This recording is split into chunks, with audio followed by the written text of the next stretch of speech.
Hi friends, అందరూ ఎలా ఉన్నారు? మీరు చూస్తున్నది శ్యామ్ న్యూస్ అప్డేట్ 13కి స్వాగతం అండి. ఫ్రెండ్స్, మొట్టమొదటిసారిగా మా ఛానల్ కనుక మీరు చూసినట్టయితే లైక్ చేయండి, మీ ఫ్రెండ్స్కు షేర్ చేయండి, సబ్స్క్రైబ్ చేయటం మాత్రం మర్చిపోవద్దని ఫ్రెండ్స్. చాలామంది కూడా మా ఛానల్ చూస్తున్నారు కానీ మరి లైక్ చేయట్లేదు, షేర్ చేయట్లేదు, సబ్స్క్రైబ్ చేయట్లేదండి.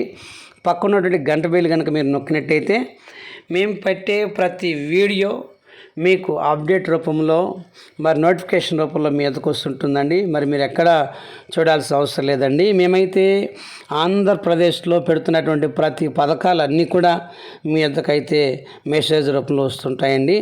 అయితే మహిళలకైతే ఒక చక్కటి గుడ్ న్యూస్ అనే చెప్పాలి. ఎందుకనగా మరి మార్చి నెల 7వ తారీఖున గత మార్చిలో ఆంధ్రప్రదేశ్ ముఖ్యమంత్రి జగన్మోహన్ రెడ్డి గారి మహిళలందరూ కలిసి మరి వైఎస్ఆర్ చేయూత నిధులు, అలాగే బిడ్డలకు విద్యా దీవెన నిధులు ఇవన్నీ కూడా విడుదల చేయటం జరిగిందండి.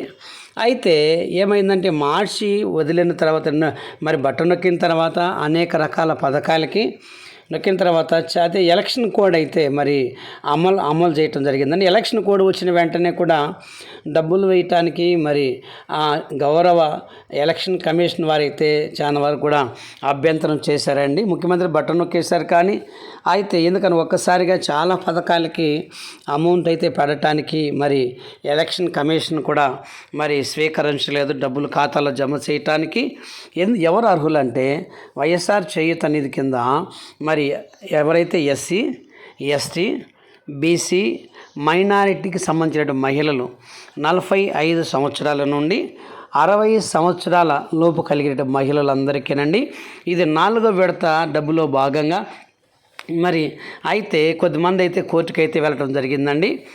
ఆంధ్రప్రదేశ్ గౌరవ హైకోర్టు కూడా మరి స్పందించిందండి. అయితే నిన్నటి దినాన మాత్రం ఒక్కరోజు మాత్రమే అది అవకాశం ఇచ్చారు. అయితే చాలామందికి అమౌంట్ ఖాతాల్లో అయితే జమ కాలేదండి. అయితే ఎందుకంటే ఇప్పుడు కనుక అమౌంట్ జమ అయితే ఎలక్షన్లో కోడ్లో భాగంగా జనాలను ప్రలోభాలను గురి చేసినట్టు అవుతుంది అని ఒక ఉద్దేశంతో గౌరవ ఎలక్షన్ కమిషన్ కూడా మరి తిరస్కరించిందండి.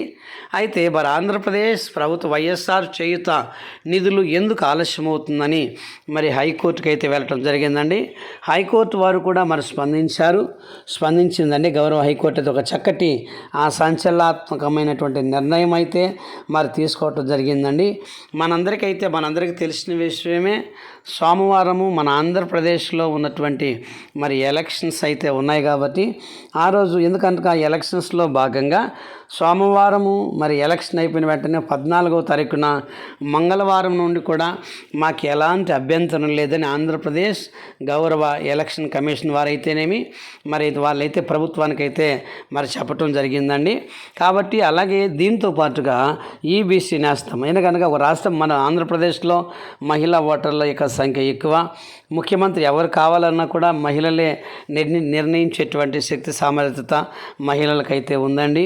కాబట్టి అందుకే నా ఉద్దేశంతోనే మహిళలకు మరొక వరం ఏంటంటే ఈబీసీ నేస్తం. అనగా ఈబీసీ నేస్తం అంటే అగ్ర కులాలకు సంబంధించిన యొక్క మహిళలు ఎవరైతే ఉన్నారో వారు కూడా 45 సంవత్సరాల నుంచి 60 సంవత్సరాలకు సంబంధించిన మహిళలు వీరందరికీ కూడా అమౌంట్ కూడా ఆ రోజు అయితే వేయటం జరుగుతుందండి.